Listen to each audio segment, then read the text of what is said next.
Welcome to Crimes Beyond Borders, where we'll bring you the most thrilling true crime stories every single day. If you're fascinated by mystery, intrigue, and the darker side of human nature, you're in the right place. Make sure to hit that subscribe button and join us as we unravel the most shocking and perplexing criminal cases from around the world. The story is about to begin after this intro.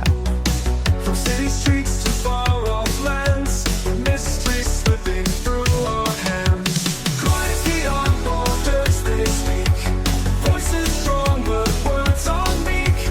Every story leaves a mark, whispers softly in the dark.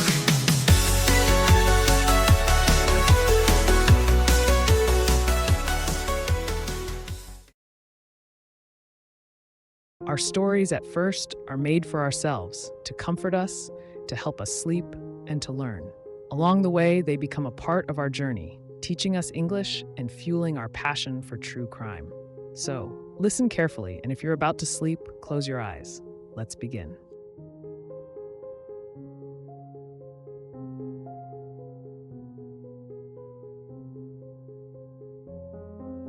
Investigators believed that his body parts had been harvested for use in ritualistic ceremonies to bring wealth and success, especially in the diamond mining industry, where workers and mine owners often turned to traditional healers to ensure prosperity. Camara's murder sent shockwaves throughout Sierra Leone, but like many other cases of ritual killings, it remains unsolved. The Diamond Connection. Ritual killings in Sierra Leone are often linked to the country's rich diamond deposits, which have fueled both prosperity and conflict. The diamonds of Sierra Leone, commonly referred to as blood diamonds, have a long history of being associated with violence and exploitation, particularly during the country's civil war. During that conflict, rebel groups funded their operations by selling diamonds on the black market, often using forced labor in the mines. Even in the post-war period, diamonds remain both a blessing and a curse for Sierra Leone, as they continue to attract illegal trade and violent crime, including ritual killings. In some cases, miners and diamond traders believe that performing ritual sacrifices will bring them good fortune in their search for precious stones. These beliefs are often reinforced by juju priests who promise wealth and protection in exchange for human sacrifices. The victims of these killings are usually the most vulnerable members of society, including children, who are abducted and murdered for their body parts. Despite international pressure and efforts by the Sierra Leonean government to crack down on the illegal diamond trade and ritual killings, the practice continues to thrive in remote areas where law enforcement is weak and traditional beliefs remain strong.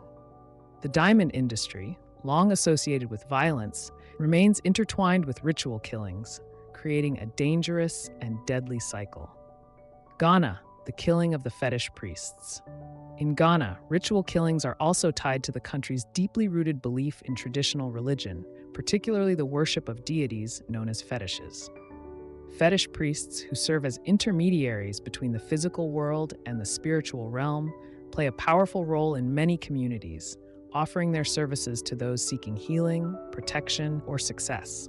However, some fetish priests exploit their position of authority to carry out ritual murders, often targeting vulnerable individuals, especially children and women.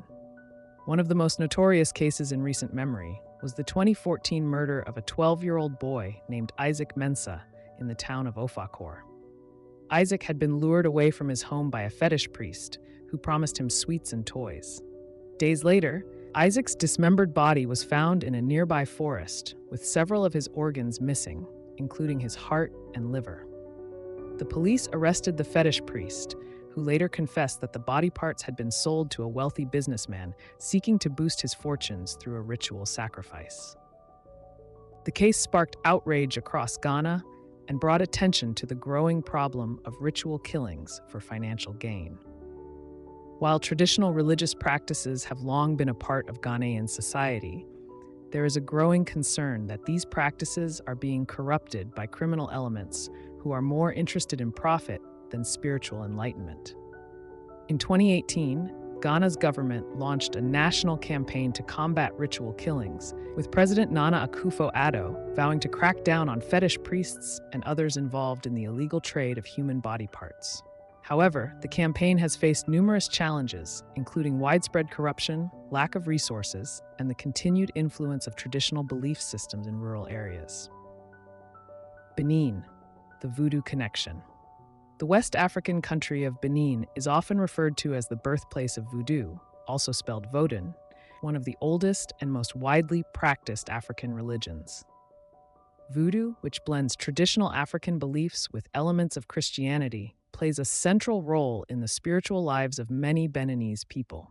However, the darker side of voodoo has long been associated with ritual killings and human sacrifices, particularly in the practice of akpaka, a form of voodoo that involves the use of human body parts to appease spirits.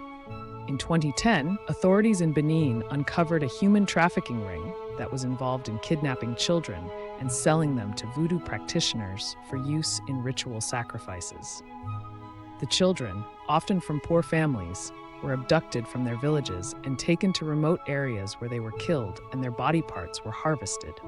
The body parts were then sold to voodoo priests, who used them in ceremonies to bring wealth, health, and protection to their clients. The discovery of the trafficking ring shocked the nation and led to a series of raids on voodoo temples across the country. Several high-ranking voodoo priests were arrested, and authorities seized human skulls, bones, and other body parts from the temples. Despite these efforts, the trade in human body parts remains deeply entrenched in Benin, where voodoo continues to play a dominant role in society. Voodoo festivals in Benin, particularly the annual Ouida Voodoo Festival, attract thousands of practitioners from around the world.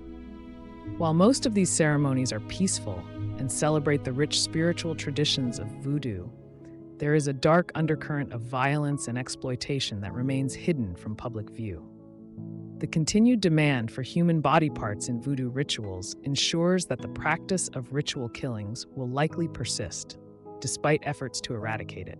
Government response and international efforts to combat ritual killings. The persistent problem of ritual killings in West Africa has prompted governments and international organizations to take action, though progress has been slow and fraught with difficulties. In many countries, efforts to combat ritual killings are hampered by a lack of resources, corruption within law enforcement, and the deep-rooted cultural acceptance of traditional religious practices.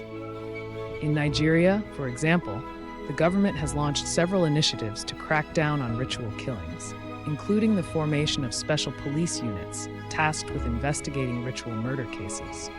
These units often collaborate with local vigilante groups and community leaders to identify perpetrators and bring them to justice. However, the sheer scale of the problem, combined with the influence of powerful political and business figures involved in the illegal trade of human body parts, makes it difficult to secure convictions. In 2018, the Nigerian government passed the Anti-Ritual Killings Act, which imposes harsh penalties, including life imprisonment, for those convicted of ritual killings. The law also targets traditional healers and fetish priests who participate in or benefit from these practices.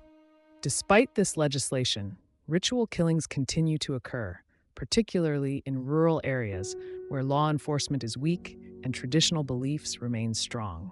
International organizations such as the United Nations and Amnesty International have also stepped in to raise awareness of ritual killings and press governments to take stronger action. These organizations have documented hundreds of cases of ritual killings across West Africa, calling attention to the human rights violations involved in these practices. In 2019, the African Union adopted a resolution condemning ritual killings and calling on member states to strengthen their laws and enforcement mechanisms to prevent these crimes.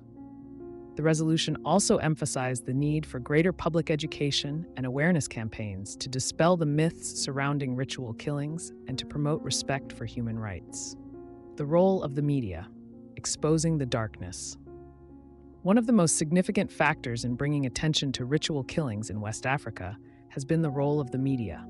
Investigative journalists, both local and international, have played a crucial role in exposing the extent of these killings and the criminal networks that profit from them.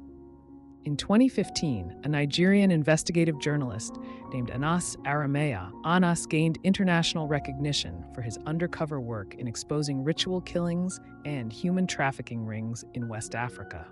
Disguised as a wealthy businessman seeking to purchase body parts for a ritual, Anas infiltrated several criminal networks and documented the grisly trade in human remains. His exposé, published in a series of articles and documentaries, shocked the world and put pressure on governments to take action. Anas's work highlighted the challenges faced by journalists in reporting on ritual killings, as many are targeted by powerful figures who seek to silence their investigations. In several cases, journalists who have attempted to cover ritual killings have been threatened, attacked, or even killed. Despite these dangers, journalists continue to play a vital role in shedding light on this dark practice. Victims and survivors, the human toll. The human cost of ritual killings in West Africa is immense, with thousands of men, women, and children falling victim to these brutal practices over the years. For the families of the victims, the pain of losing a loved one to such a gruesome crime is compounded by the knowledge that justice is often elusive. In many cases, the families of victims are left to grieve in silence, as they fear retaliation from the powerful figures behind the killings. Others, especially in rural areas, are reluctant to speak out due to their belief in traditional religious practices or their fear of being ostracized by their communities. Survivors of ritual killings, though rare, carry physical and psychological scars for life. In one harrowing case from Uganda, which also suffers from similar practices, a 7-year-old boy named Stephen survived a ritual killing attempt, but was left permanently disfigured. His captors had tried to harvest his organs, but he was miraculously rescued before they could complete the ritual. Stephen's story, though unique, represents the lasting trauma that survivors of such attacks endure. Conclusion: a grim legacy and the fight-ahead ritual killings in West Africa represent one of the darkest aspects of the region's cultural and spiritual landscape. Rooted in ancient traditions, but fueled by modern greed, these killings continue to claim the lives of countless innocent people, particularly the most vulnerable members of society. While efforts to combat ritual killings are ongoing, the persistence of these practices underscores the deep challenges faced by Weth. The story has come to an end, but stay relaxed. If you feel yourself drifting off to sleep, just let the video play and enjoy the soothing music in the background. Let it guide you gently into rest. We'll be here, bringing you more stories every night. Sleep well, and see you tomorrow at 8 p.m.